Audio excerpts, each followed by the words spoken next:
যারা নবীজির দুশমন তাদের কোনো বংশীয় পরিচয় নাই, যারা নবীজির দুশমন তাদের কোনো রাজনৈতিক পরিচয় নাই। বিসমিল্লাহির রহমানির রহিম। উযিনা লিল্লাযিনা ইউকাতালুনা বিআন্নাহুম যুলিমু ওয়া ইন্নাল্লাহা আলা নাসরিহিম লাকাদির। সাদাকাল্লাহুল আযীম।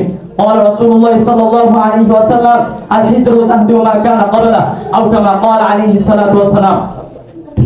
আলহামদুলিল্লাহ, ঐতিহ্যবাহী দ্বীনি বিদ্যাপীঠ ইউনুসি এশিয়া তরুণ তালতলা মাদ্রাসা আর ইউনুস ছাত্র কাফেলা কর্তৃক আয়োজিত আজকের এই সাপ্তাহিক সেমিনারে সম্মানিত সভাপতি, দক্ষ বিচারক ও সুদক্ষ পরিচালক হয় এবং আমার সামনে বরিষ্ঠ বাংলার দূরদূরান্ত থেকে আগত একজাক ইলম পিপাসক তরুণ ছাত্র কাফেলা, সকলকে জানাই আমার পক্ষ থেকে আন্তরিক শুভেচ্ছা ও মুবারকবাদ। প্রিয় মুহতারাম হাজিরিন, আজকে আমার আলোচ্য বিষয় হলো নবী করিম সাল্লাল্লাহু আলাইহি ওয়াসাল্লামের মাদানী জিন্দেগি। উক্ত বিষয়ের উপর কিঞ্চিত আলোকপাত করার চেষ্টা করব। আমার তাওফীক ইল্লা বিল্লাহ। নবুয়ত পাওয়ার মধ্য দিয়ে নবী করিম সাল্লাল্লাহু আলাইহি ওয়াসাল্লামের নবীর জীবন শুরু হয় নবী ও রাসূল হিসেবে নতুন জীবনের সূচনা।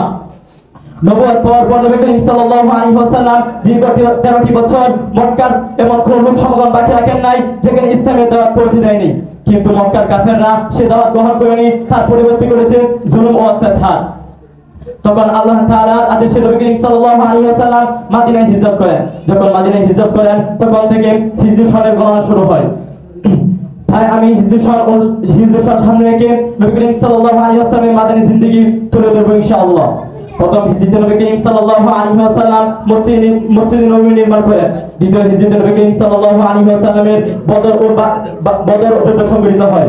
তৃতীয় হিজরিতে নবী করিম সাল্লাল্লাহু আলাইহি ওয়াসাল্লামের জঙ্গে উহুদ সংঘটিত হয়, যে যুদ্ধে মুসলমানরা প্রথমবারের মতো বিজয় লাভ করেন। চতুর্থ হিজরিতে নবী করিম সাল্লাল্লাহু আলাইহি ওয়াসাল্লামের কলিজার টুকরা আদরের নাতি হযরত হুসাইন রাদিয়াল্লাহু তাআলা আনহু জন্মগ্রহণ করেন।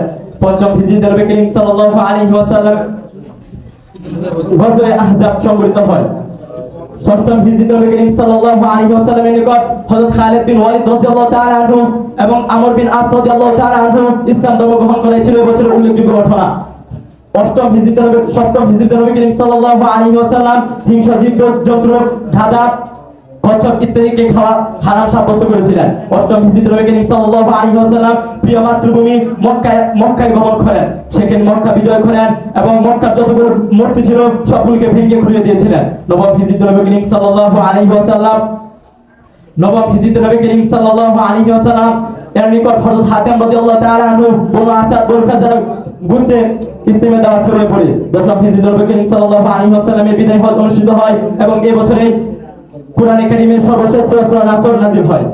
11তম হিজরিতে নবী করিম সাল্লাল্লাহু আলাইহি ওয়াসাল্লাম 12 রবিউল আউয়াল মাসে 10 দিন অসুস্থ থাকার পর এই নশ্বর দুনিয়া থেকে বিদায় নেন। প্রিয় মুহতারাম হাজিরিন, আমার নবী হযরত মুহাম্মদ মুস্তাফা সাল্লাল্লাহু আলাইহি ওয়াসাল্লাম এই দিনকে দুনিয়ার বুকে প্রতিষ্ঠিত করেছেন। কিন্তু আজকে বাংলার কিছু নাস্তিক মুরতাদ আছে যারা এই ইসলামের আলোকে, যারা এই ইসলামের বাতিকে নিভিয়ে দেওয়ার পায়তারি চালাচ্ছে।